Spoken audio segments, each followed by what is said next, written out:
Hey everyone, Tankenstein here. In this video I'll be going over the XM8 AGS and the F-4F Phantom II Early for War Thunder. I'll give them a test drive, do a bit of mini review for both, and then give you a recommendation as to whether or not I think that they're worth grinding for or purchasing later on the marketplace. Additionally, I'll show you how to test drive them so that you can judge them for yourself. Also, I'll go over the extra step that you'll need to earn the F-4F Phantom instead of the XM8 as well. That said, please subscribe for more guides, reviews, and other regular content. Now let's get into it. So to make this video a bit more concise and less rambly, I recorded the audio after I did the test drive so that I could give you a more complete rundown of what I feel that these vehicles will be best at. Oh, and bear in mind that these are not premium vehicles, so they will not give premium bonuses, and you have to start them on a stock grind with no upgrades if you end up purchasing or grinding for them. That said, let's go over the XM8 AGS first, being that in my experience, more people play tanks than they play airplanes. To start, the XM8 is a light tank for the American tech tree that will sit at 9.3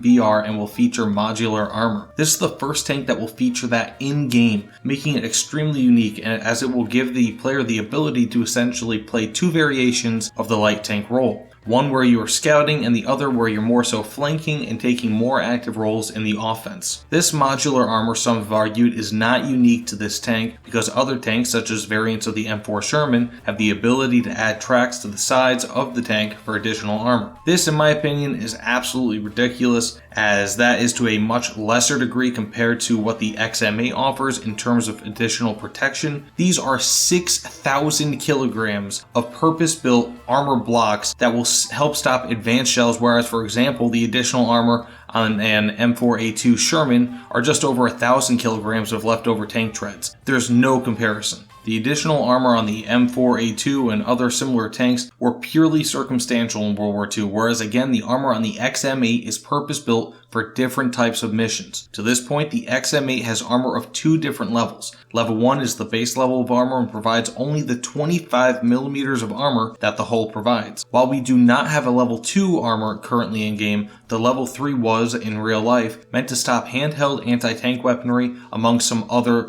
lighter anti-tank devices. In game, I do not think that this level 3 armor will stop too much in the way of high-powered shells and will be useless versus tanks like the Object 279, for example, but I think it will still be awesome that we can choose our role pretty much on the fly. Interestingly, there was a 120mm variant for the cannon of this tank built in real life with an autoloader, so perhaps that will appear in the game in the future. Aside from the armor, which appears to be its most unique feature, this vehicle is unusually slim, very much lightweight, and is extremely speedy, all features that assist in its light tank role. On the downsides, however, it is again fairly thin, so when you do fire a broadside, so kind of on the side of the tank, you will be extremely unstable, and follow-up shots, especially those on the move, will be very, very difficult just because of how much the gun kicks back from the recoil. This all said, I think that the XM8 will be an extremely valuable and useful addition to most lower-end, high-tier American lineups sitting around 9.0, 9.3 BR. If you have the XM1, for example, this tank will be a great addition to that lineup, assuming that you're playing with 9.3 BR vehicles at the highest. The versatility of this tank, largely coming from both its armor setup and varied ammo choices, will make this an asset to most tankers through at least 10.0 BR and possibly higher, especially with its scout role. While I do not think the additional armor will do more than stop an errant shell hit, it could still end up saving you every now and again, which should be enough in some matches to push your team over the edge for a win. For the shell types, the XM8 has HESH, Heat FS, Smoke, and two types of APF SDS ammo, with one type being better at flat angles, penetrating flat angles, and the other one, the C76A1, being much better when shooting at high angles. These shell types will be excellent at punishing enemies regardless of the situation and will serve to make this tank more versatile than most. To this, I think that the XM8 will be an awesome addition to the game, and I know for one that will be the vehicle of choice for me out of the two top tier crafting event choices.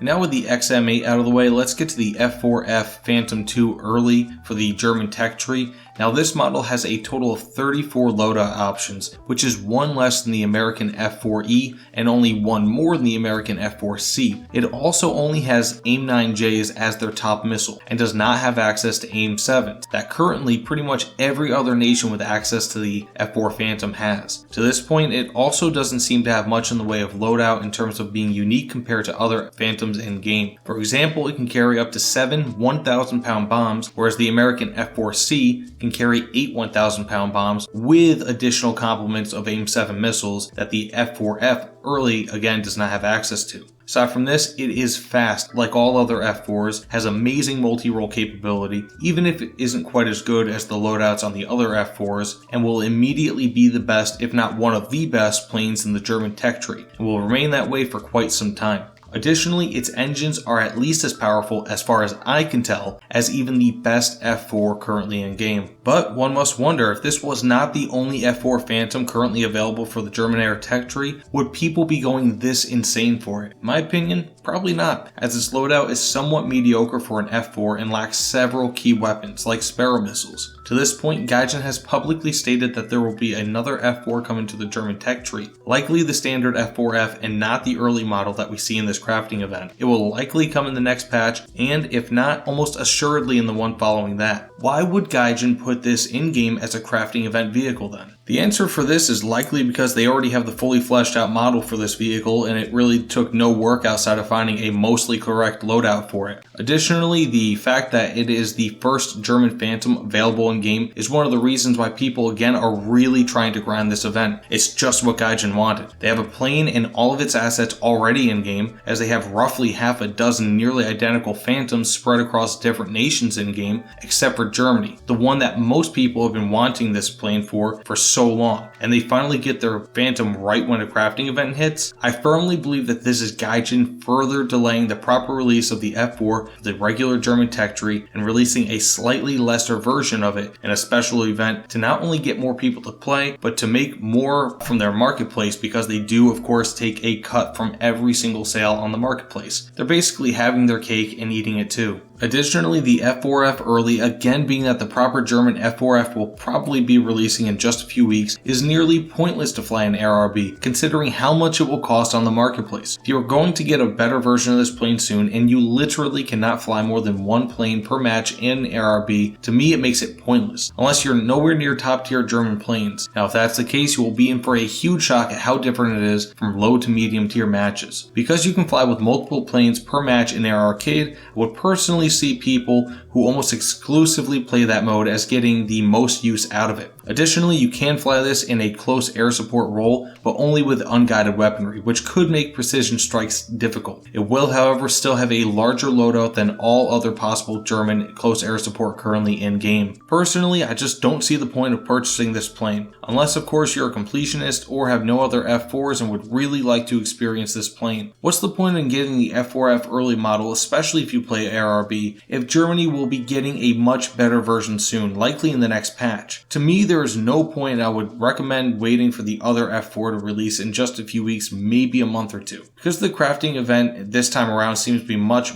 more difficult, I'd say that the prices for top tier vehicles earned from this event will likely be higher than they were in the past. Being that this is one of the most sought after planes ever from a crafting event, I would imagine that the price of the F4F Early will be literally sky high. Now I won't tell you what to do with your money, but out of the two top tier vehicles from this crafting event, the XM8 and the F4F Early, I will be for sure taking the XM8 and leaving the F4F Early by the wayside. It is not worth it, at least not to me, not compared to the XM8. And finally, the way that you can get the F4F Early for Germany is by trading in the XM8 coupon for this. So in order to actually get this, you have to first get this, and in order to get this, you have to go here, go all the way down, basically complete 3 Minotaur tanks. So with each Minotaur tank you get this, and then the second one, if you do not turn it in, you get this, and the third one you get this, which you will then have to use to buy this, and then you can get your F4F Early for Germany. But that all said, thanks so much for watching everyone. Please like, comment, and subscribe, and if you do that, I'll love you forever. Either way, I'm signing out for the night, so I'll see you all on the other side. Take care everyone.